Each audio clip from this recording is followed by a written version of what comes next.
Have you seen the shops on Etsy that are very close to yours, similar, or sell the same type of stuff, and they have a lot of sales and you don't have a lot of sales and you're like, what the heck is this about? Or maybe you've come across a couple of shops that just look average. They're not spectacular, they're not great, and they have a lot of sales.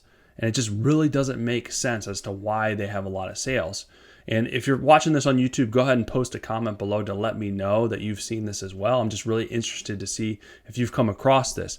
But the reason that these shops are getting a lot of sales, and the reason it seems like it doesn't make sense, is because there's something hidden behind the scenes that you can't easily see. And it's something that you can also do. And if you stay to the end, I'm going to basically give you a plan to be able to enact this strategy as well. But I want to dive into the hidden reason why these shops are getting sales and what they're doing differently than you. So again, you can do the same thing too. Let's go. All right. So the way that you have to look at this when it comes to Etsy, we are going to look at this like an iceberg. All right. And this is going to be the world's first red iceberg. So this is kind of below the iceberg, and this is everything above the iceberg here. So, and this is the stuff basically that can be seen. So there's seen, and then below here is unseen stuff. And the unseen is the hidden, confusing stuff. So seen is stuff that you can see. You can see pictures. You can see SEO, the tags, the titles, the descriptions. You can see their shop.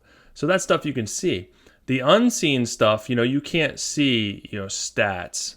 You can't see the if they're advertising. You can't see if they're marketing. So there's certain things that you cannot see, which causes that confusion because you don't understand, well, how are they bridging that gap? How are they getting those sales and I'm not?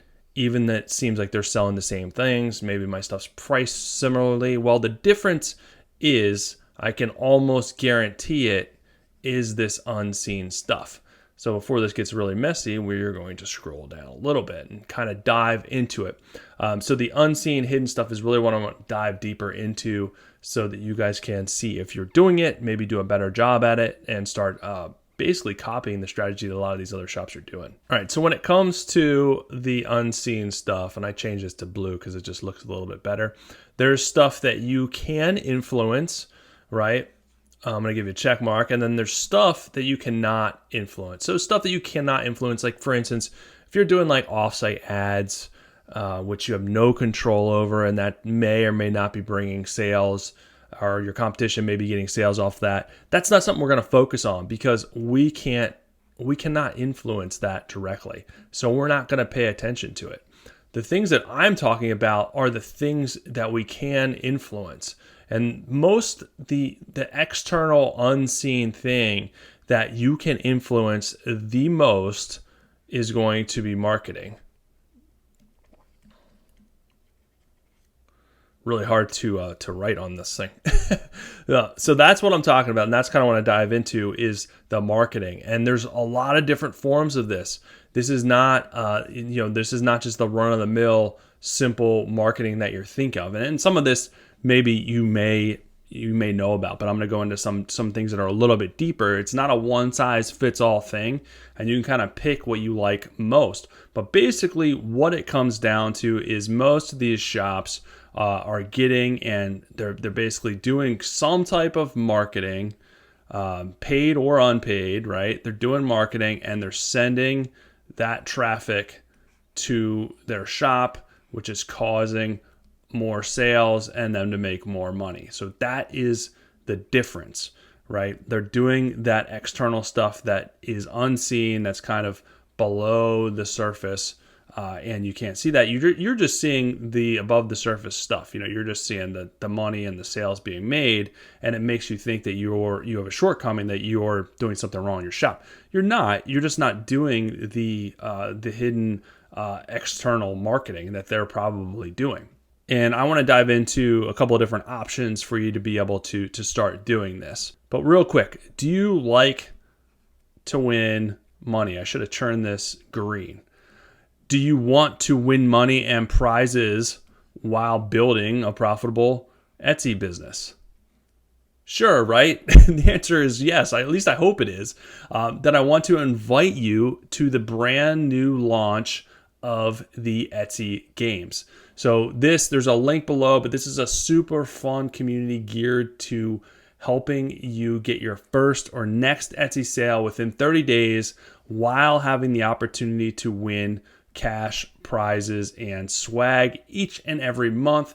I wanted to create a fun community, a community that's engaged, a community that's geared towards helping each other grow their businesses, where you can come, learn, hang out, and also introduce some gamification where you can get rewarded for working on your Etsy business, for being part of the community, and it's completely free.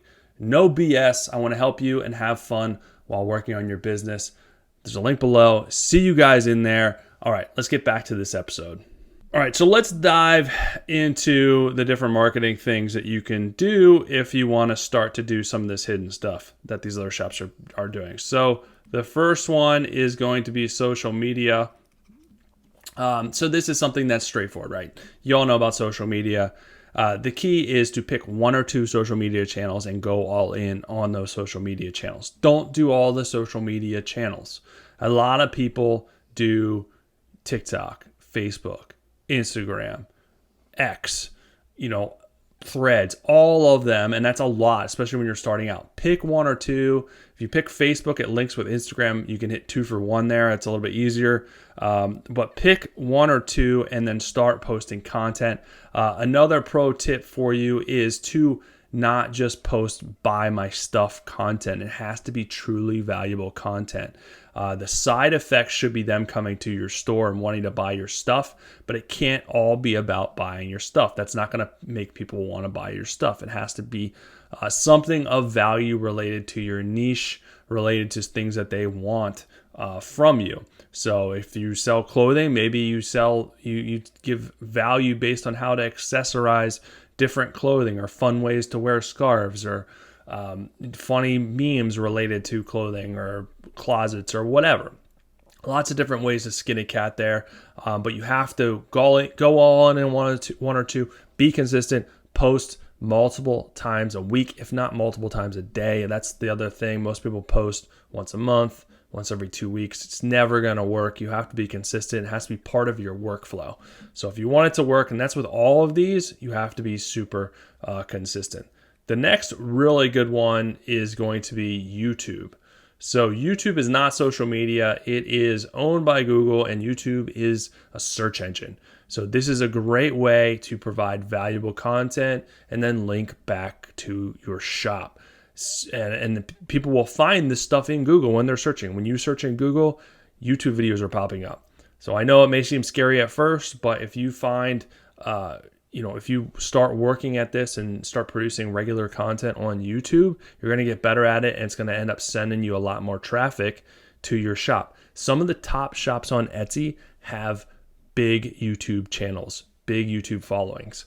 So think about it that way. And it doesn't have to be about necessarily buying your stuff. You can do a YouTube channel about how you're making your stuff, how you're producing your stuff. That's valuable. People want to see that, and then they'll come and buy your stuff because they like the value that you're creating. The other really powerful way is email marketing. I know this is a little bit scary, but email is really, really good because it converts at 3 to 4 to 5 times better than social media. So you got to build your email list. And again, you have to provide free, valuable content to be able to build your email list. And it takes time to build your email list. But once you have the email list, then you can market to them anytime. And the nice thing is you could share social media content to your email. You have to reformat it. If you do YouTube, you can share that to your email as well. So that's content that you can repurpose. It's not one for all this stuff. So if you're doing valuable content, you can repurpose it to your email list as well. Another way is through a collaboration. So if you have someone that's related to your niche or similar to your niche, you can do a collaboration. Maybe you share your social media links to them. Your stuff is posted on their stuff, or vice versa. And you can share your stuff, a link to your email list, a link to your social media, a link to your YouTube, whatever the case may be. And that'll get you more followers, more traffic that way. So some type of a collaboration. It can be mutual, where you're sharing their stuff and they're sharing your stuff. So think about it that way. As you're in this business a lot, long period of time, you're going to start to meet people that sell similar things or in your niche. They're not don't look at it as competition. Look at it as opportunity. Competition is good. Leverage that. A lot of people work together. A lot of people do collaborations and across all spectrums. So this is definitely no different. And the last one, often forgot about now, is blogging.